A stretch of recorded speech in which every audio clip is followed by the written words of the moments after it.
துபாயில் இயங்கி வரும் கிரீன் குளோப் அமீரக அரசு அனுமதி பெற்ற சமூக நலக் குழுவின் சார்பில் அதன் உறுப்பினர்கள் மற்றும் தன்னார்வலர்களை கௌரவிக்கும் பொருட்டு ரமலானின் மேன்மையை பிரதிபலிக்கும் பொருட்டு துபாயில் 27ஆம் நோன்பின் இப்தார் நிகழ்ச்சி வெகு விமர்சையாக நடைபெற்றது.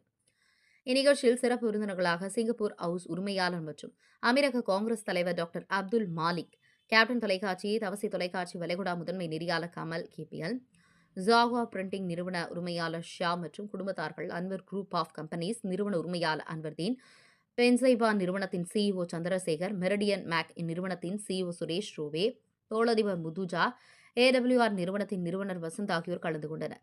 மேலும் ஊடகத்துறை நிபுணர் இதேதுல்லா தினேஷ் மற்றும் இந்து குடும்பத்தார்கள், துபாய் காவல்துறையில் பணியாற்றும் மாயங்குடி ஜமாத் தலைவர் முகமது ஆரிஃப் எம்சிஏ, பீசன் கேர் நிறுவனர் ரஃபீக் மற்றும் குழுவினர், துபாய் மைந்தர் நஜீர் ஜாஃபர், தமிழ் சங்கம் ஷாஹல் அமத், கஸ்தூரி குடும்பத்தார்கள், பீமா குடும்பத்தார்கள், ரூபன் குடும்பத்தார்கள் உள்ளிட்டோர் முன்னிலை வகித்து சிறப்பித்தனர்.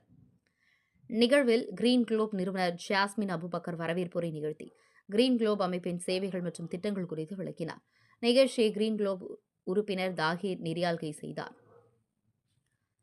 நிகழ்வின் ஒரு பகுதியாக கலந்து கொண்ட சிறப்பு விருந்தினர்கள் மற்றும் முக்கிய பிரமுகர்களுக்கு பொன்னாடை போர்த்தப்பட்டு கௌரவிக்கப்பட்டார்கள். அத்துடன் கிரீன் குளோப் அமைப்பின் உறுப்பினர்களான ரசூல், தாஹிர், அப்துல் ரஹ்மான், பீர் முகமது சஃபீர் ஆகியோர்களுக்கும் மற்றும் தன்னார்வலர்களுக்கும் பாராட்டு சான்றிதழ் மற்றும் பரிசு வழங்கி மரியாதை செய்யப்பட்டன. கலந்து கொண்ட அனைவருக்கும் இஃப்தார் சுவையான உணவு மற்றும் தேநீர் வழங்கப்பட்டது. நிகழ்ச்சியின் முடிவில் கலந்து கொண்ட அனைவருக்கும், நிகழ்ச்சிக்கு உறுதுணையாக இருந்த அனைவருக்கும் நன்றி தெரிவிக்கப்பட்டது. வருகை தந்த சிறப்பித்த அனைவரையும் கௌரவிக்கும் பொருட்டு சிங்கப்பூர் ஹவுஸ் உரிமையாளர் டாக்டர் அப்துல் மாலிக் அவர்கள் தங்களின் பங்களிப்பாக அன்பளிப்புகளை வழங்கி சிறப்பித்தார். மேலும் வருகை தந்த அனைவருக்கும் சமூக ஆர்வலர் அவர்கள் உணவுகளை வழங்கினார். இந்நிகழ்ச்சி வெகு சீரும் நடைபெற்றது. ஒலிப்பதிவாளர் கூத்தாநல்லூர் தாகிருடன் வளைகுடா முதன்மை நெறியாளர் கமல் கேவிஎன். துபாய் தவசி நியூஸ் செய்தியாளர் கேவி கமல்.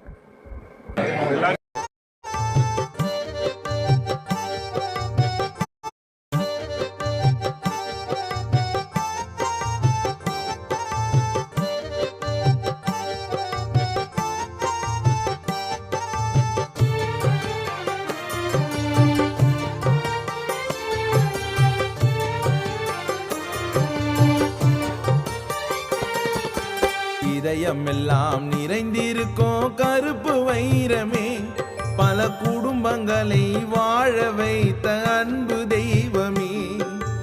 இதயமெல்லாம் நிறைந்திருக்கும் கருப்பு வைரமே, பல குடும்பங்களை வாழ வைத்த